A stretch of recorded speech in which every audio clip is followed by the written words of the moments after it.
ABK Matin, l'interview.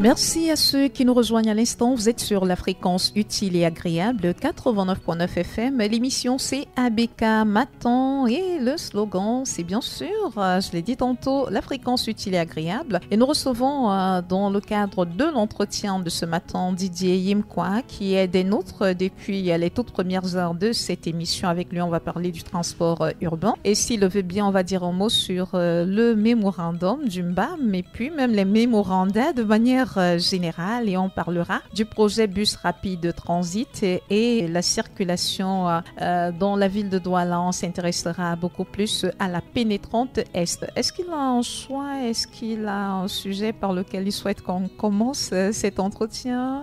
Les mémorandas. Voilà, vous avez certainement parcouru le mémorandum du Grand BAM avec non seulement ses plaintes et surtout ses exigences en contrepartie du vote de ces élites pour les échéances électorales 2025. Est-ce qu'on peut dire que c'est une pratique qui finalement ne permet pas de mettre en avant le mérite dans notre pays? Personnellement, je ne suis pas tout à fait d'accord avec cette forme de revendication, cette forme de communication, parce que c'est vrai que les revendications qui sont contenues dans ces mémorandas ou mémorandums sont légitimes. Sauf que il y a deux déterminants qui me poussent à être un peu frileux lorsque j'ai en face ces documents, ces formes de documentation, ces formes de communication, pardon. D'abord le moment, le temps et le contexte. Généralement, ces mémorandas sortent on sait d'où, de certaines officines à la veille des élections. Cela ressemble un peu à du chantage, à de la surenchère. Et encore que les revendications sont beaucoup plus portées sur les individus. Les postes.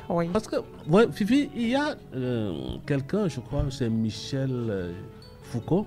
C'est Michel Foucault, c'est un sociologue français qui a travaillé sur l'analyse des discours des hommes d'État, surtout français. Il a créé un néologisme qu'il appelle la biopolitique. La biopolitique qui a donné naissance au biopouvoir. C'est un système de management politique qui donne beaucoup plus d'emphase à la promotion de l'élite aux dépens des intérêts des collectivités territoriales décentralisées, des collectivités locales. Et cela a pour but de faire allègement central au prince. Donc celui-ci peut rester longtemps au pouvoir tant qu'il a la vie. Donc vous voyez, c'est pour cela que les gens se battent beaucoup plus pour des postes. Et pouvoir faire beaucoup plus, donne beaucoup plus de chance au bonheur individuel. Moi, celui qui suis militaire écologie, je me bats, c'est mon combat, pour le bien-être collectif et non pour le bonheur individuel. Je me rappelle, à une époque, j'ai eu des problèmes avec les élites, ou bien l'élite du département d'Unier, parce que j'avais eu le courage, dans une émission de télé de grande écoute, j'avais dit, c'est vrai, à l'époque, M. Niat venait d'être nommé, bien élu président du Sénat. C'est vrai que j'avais aussi remercié le chef de l'État. J'ai trouvé ça comme un acte symbolique. Mais à la fin, moi, j'ai dit que s'il faut choisir entre un point d'eau et un poste du président du Sénat, je choisirais un point d'eau. Est-ce qu'on ne part pas d'un poste de président de Sénat pour construire autant de points d'eau qu'on veut dans notre aire géographique? C'est une image. Malheureusement, ce n'est pas ça. Malheureusement, ce n'est pas ça. Donc, vous n'avez pas assez d'eau. Est-ce que ce n'est pas ça les intentions premières, justement, à cette redistribution des ce postes? n'est pas ça. Ce n'est pas l'homme qui construit les postes, qui construit les forages. Ce n'est pas l'homme nommé qui doit construire les routes. Encore que ça coûte très cher. Construction d'une route relève d'un projet. On appelle ça les PPI, les projets publics d'investissement. Donc, ça ne se déclare pas ou bien c'est pas quelque chose qui vient comme ça au pif. Mais c'est quelque chose qu'on a élaboré, qu'on a planifié, suivant une politique, une vision générale, holistique. Donc moi, je me suis dit que faire la promotion de l'élite, la seule personne qui profite, déjà c'est la personnalité qui est nommée, avec sa cour, et puis l'hégémon central au prince, qui est le président de la République. Il n'y a pas que des postes qui ont été demandés, hein. Il y a également le bitumage de certains tronçons, la création, mélangé à ça. La construction. C'est ça un peu. Bon, j'ai vu, on n'a pas nommé justement, nos frères, on n'a pas nommé nos ceci, on n'a pas. On a besoin qu'on construise des routes, qu'on érige. C'est les routes. Je suis d'accord. C'est les routes. À un moment donné, j'étais pour que si jamais il faut revoir la capitale de la ville de Yaoundé, pourquoi ne pas l'amener vers l'Ombam? Parce que le relief est très beau, il y a de l'espace. Yaoundé, c'est comme Douala, c'est des villes qui étouffent. Donc il faut penser à désengorger ces villes-là. Moi, j'ai pensé qu'on peut ramener la capitale comme au Nigeria. On a ramené la capitale politique de Lagos. On a séparé, parce que c'est vrai que Lagos était en même moment la capitale économique du Nigeria, la capitale politique, avec plus de 15 millions d'habitants. On a détaché la capitale politique de Lagos, on a allé créer la capitale politique à Abuja. Donc on a pensé à ça. Donc c'est pour ça que ceux qui sont derrière ont généralement des visées qui n'ont rien à voir avec les intérêts, locaux des autres populations de base. Vous comprenez? Et puis, moi, j'ai suivi la réaction du monsieur le directeur général du fonds monétaire, du Fonds national de l'emploi. J'étais vraiment sidéré de le suivre comme si l'Ombam c'était lui. L'Ombam, ce n'est pas lui. L'Ombam, c'est le Cameroun. En fait, parce que quand moi je vais à l'extrême nord, je marche sur une route bien faite. La route n'est pas faite essentiellement pour les populations de l'extrême nord. C'est pour les populations locales, c'est pour les gens qui sont venus s'installer là-bas, aussi pour les étrangers comme nous. Vous comprenez? Donc moi je suis pour qu'on se batte pour le bien-être collectif, pour une société équitable et que chacun puisse avoir ce qu'il a par rapport à son travail, par rapport à l'énergie qu'il déploie. Quand par exemple, je ne voudrais pas surtout utiliser le moi, c'est vrai qu'il a essayé, il n'est pas condamnable. Quand nous nous battons pour ce qui se passe à l'Est, nous disons qu'il est inadmissible qu'une région comme l'Est a presque un sous-sol. Je dirais, certains qualifient ça de catastrophe géologique, très riche en minerais. Quand je dis par exemple qu'à Kribi, on est en train d'exploiter le fer de l'Aubert, alors que l'étude n'a pas été faite. Moi, je ne suis pas cribien. Ou bien, je parle par exemple de... Et je t'ai suivi l'autre jour, tu l'as brillamment dit, pour la bauxite de... Je crois, c'est pas de Mini-Martap ou bien... Oui, justement. Effectivement, tu as exigé qu'il fallait faire une étude d'impact environnemental, social. Je ne suis pas sûr que cette étude a été faite, alors que c'est une étude qui doit être faite avant qu'on passe à la concession, à l'entreprise qui va l'exploiter. Parce que, comme tu l'as si bien dit, on va modifier l'écosystème, on va modifier beaucoup de choses et on va utiliser des produits toxiques pour pouvoir fixer la bauxite. Tout à fait. Et il faudra penser aux générations futures. Vous comprenez? Parce qu'après tout, même si le sous-sol appartient à l'État, mais il faut considérer ça comme un héritage ancestral. Tout à fait. Et en plus, il y a des choses qu'on ne parle pas assez, les ressources spirituelles. Là où tu es né, ton nombril, là, il y a toujours une relation fusionnelle entre la terre et l'homme. Donc, lorsqu'on détruit ce sol-là, on casse, il y a une rupture de lien entre l'homme et sa nature. Vous comprenez? Et ce n'est pas moi qui l'ai dit, c'est l'actuel secrétaire général de l'ONU qui parle de ressources spirituelles, qui sont des victimes silencieuses qui ne parlent pas, mais qui en fait peuvent jouer sur les générations futures. Parce que nos cathédrales, nos églises se trouvent dans la nature. C'est-à-dire les gens sont venus avec les cathédrales, les églises et les paroisses, mais chez nous, les Africains, les Kamites, notre relation spirituel, c'est avec notre nature. Oui, pour sortir de cette question des mémorandas, est-ce que plutôt que de s'en prendre à ceux-là qui exigent aujourd'hui d'avoir en retour de ce qu'ils ont donné des postes et puis voir les aires géographiques auxquelles ils appartiennent être construites, on ne peut pas plutôt se concentrer, fustiger cette façon de faire qui a été presque plébiscitée par l'ordre gouvernant, parce qu'aujourd'hui, c'est le grand BAM qui se lève. Hier, c'était d'autres aires géographiques, d'autres élites, d'autres aires géographiques se sont levées, et Dieu seul sait combien s'apprêtent également à faire leur mémorandum pour revendiquer. Est-ce qu'il ne faudrait pas plutôt chercher à corriger les choses à partir du système? Le système vit grâce à la cooptation et la rente. C'est un système rentier. Vous ne pouvez pas... C'est quelqu'un qui disait, je crois, le ministre Fofé, qui disait qu'on ne change pas l'équipe qui gagne, on ne change pas la méthode qui gagne. C'est un système, notre système, ce système régnant, l'a hérité du système colonial.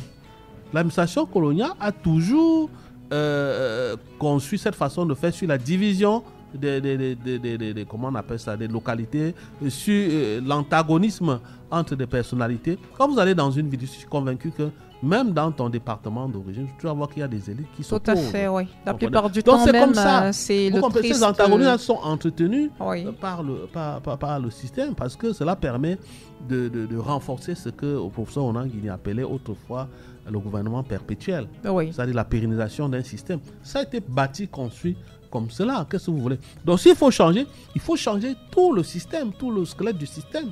Parce que ça a été bâti comme ça. C'est pour ça qu'on parle de la biopolitique. C'est quelque chose qu'on a conceptualisé, théorisé pour garder le pouvoir. Donc on agit uniquement sur des personnalités. Moi, j'ai déjà raconté une scène que moi j'ai vécue. Je ne citerai pas le nom de la ville.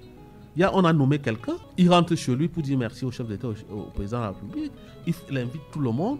Il y a des effigies, des portraits du chef de l'État. Lorsqu'on a fini avec les discours dithyrambiques, pendant les gens veulent se séparer, le master of ceremony dit non, voilà, quand même, on a l'effigie du chef de l'État. On voit des très belles filles majorettes qui portent l'effigie, et puis les gens se lèvent. Donc on a donné une figure totémique au chef de l'État. Parce qu'il est le créateur des créatures. C'est lui le seul, c'est lui l'unique, c'est lui un peu le pharaon, le roi. Donc, c'est qu'un système politique qui a été conçu comme ça, qui a été bâti comme ça. Donc, si aujourd'hui, on va inverser la tendance, ça ne peut que se faire que par des urnes. Voilà, on parle du transport urbain dans la ville de Douala. Est-ce qu'on peut dire qu'il connaît une certaine amélioration depuis que des travaux ont été entrepris? On voit quand même qu'il y a de nombreux axes où il y avait de la difficulté à se mouvoir qui ont été à réhabiliter. Est-ce qu'on peut dire aujourd'hui que Douala se porte mieux en termes de route? Moi, je ne pense pas. Il y a toujours... Je ne pense pas. Moi, je ne pense pas. C'est vrai que on ne peut pas cracher sur l'effort que déploie le maire de la ville, mais le problème reste entier. Pourquoi? Parce que j'ai suivi, par exemple, le ministre des Travaux. Il était en visite. Il a rencontré les journalistes. Il parlait d'un phénomène qu'il faut éradiquer, le phénomène entonnoir. Tu sais ce que c'est que l'entonnoir? Vous nous en avez jamais parlé dans cette émission. Tout à fait. L'entonnoir, c'est un instrument qui a la forme conique. C'est un instrument, c'est comme qui a la forme conique. Il y a une base qui est un peu grande et une autre, un bout là. C'est-à-dire, la base signifie quoi? C'est que les gens, les usagers là-haut, viennent d'horizons divers et vont dans une même direction. Ils viennent d'horizons divers et vont dans une même direction. Aujourd'hui, de la tendance est à inverser la tendance, et à inverser le sens. Ça veut dire quoi? Ça veut dire que les usagers aient la possibilité, s'ils veulent aller dans un même endroit, de choisir d'avoir à faire le choix. C'est-à-dire, je ne suis pas obligé, si je vais aller à Bonanjo, je ne suis pas obligé de passer directement par le rond-point d'Edo. Si je vais aller, je ne sais pas où, j'ai le choix d'emprunter soit l'Ombagna, j'ai le choix d'emprunter d'autres voies. C'est ça le véritable problème aujourd'hui. Et puis, lorsqu'on analyse malheureusement la pénétrante Est, je ne suis pas sûr que même demain, puisque le ministre dit qu'en mois d'août, on aura fini avec les travaux, je me demande comment ça va se faire lorsqu'on sera en pleine saison pluvieuse. avec les eaux. Je ne sais pas comment ça va se passer. Et tous les ingénieurs du génie civil que j'ai rencontrés me disent que ce ne sera pas possible parce que l'eau est l'élément naturel le plus dévastateur, le plus destructeur. Oui, oui. Donc, je ne sais pas comment on va faire avec les enrôlés pour que ces routes-là puissent être solides. Mais on en parle depuis plusieurs années, ces ça, travaux de la pénétrante Est. Mais pourquoi est-ce qu'ils durent aussi longtemps? C'est des travaux lancés depuis plusieurs années. Moi, je ne sais pas. Moi, je sais une chose, c'est que cette histoire est devenue une arlésienne. On en parle, on ne voit rien. Oui. Donc, vraiment, je ne sais pas ce qui arrive. Hein. Donc, c'est un problème peut-être de gouvernance. Ça ne tient pas.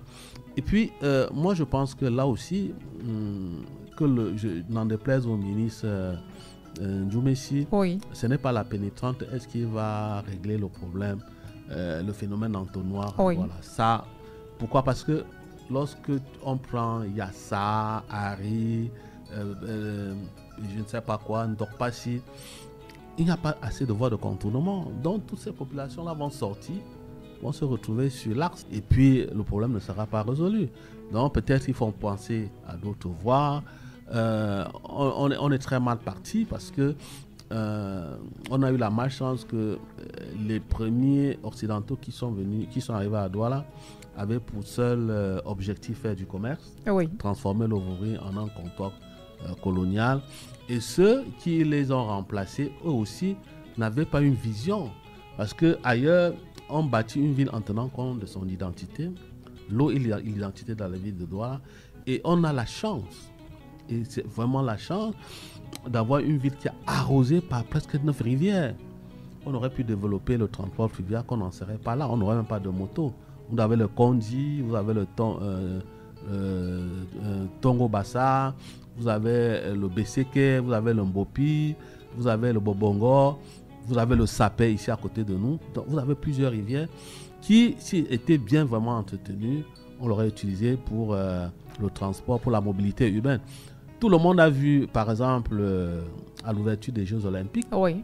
avec les bateaux mouches sur la Seine. Fifi, la Seine est un cours artificiel, hein, mais il y a toute une économie tout autour de la Seine. Je me rappelle, il y a un homme politique qui, à une certaine époque, parlait des bateaux mouches sur le Vouri. Oui. On créait des embarcadères d'un côté, des deux côtés, et qu'on ne serait pas obligé de construire un deuxième pont qui nous a coûté des milliards pour rien. Et moi, j'ai toujours dit que ce deuxième pont qui est collé au premier pont là, c'est un pont pour moi qui ne sert à rien parce que il y a tous les embouteillages, ça n'a résolu aucun problème, alors que on pouvait bien aménager les embarcadères et puis mettre des bateaux mouches parce que en matière de mobilité, le problème n'est pas seulement transporter les gens, il y a aussi l'écotourisme qu'il faut développer. Vous comprenez? Tout à fait. Donc voilà, donc on pouvait du côté de Mabanda, on pouvait y mettre des bateaux mouches du côté de Bonasama et qu'avec un seul pont, vraiment les gens pouvaient se mouvoir d'un côté comme de l'autre sans réel problème. Pour rester dans le problème du transport, intéressons-nous au bus rapide transit BRT. Finalement, le projet pourra voir le jour. Les financements ont été validés par le président de la République à la grande satisfaction du maire de la ville, Dr Roger Mbassadine, qui pense finalement que d'ici quelques temps, les habitants de la ville de Douala auront droit à ce projet et surtout à une mobilité qui pourra faciliter l'accès dans d'autres parties de la ville. Vous avez travaillé sur ce projet et puis vous avez quand même une certaine maîtrise de ce dont il est question, Didier. Oui, le projet, c'est presque 350 milliards de francs CFA avec un prêt de, je crois, 281 milliards de francs CFA de la Banque mondiale, évidemment, qui a reçu la caution. Ils sont déjà disponibles du gouvernement du Cameroun. Oui. C'est deux lignes principales. La première ligne va de l'ancienne direction de douane, marché Mbopi, Feu Rouge, Ndokoti, PK14. Oui.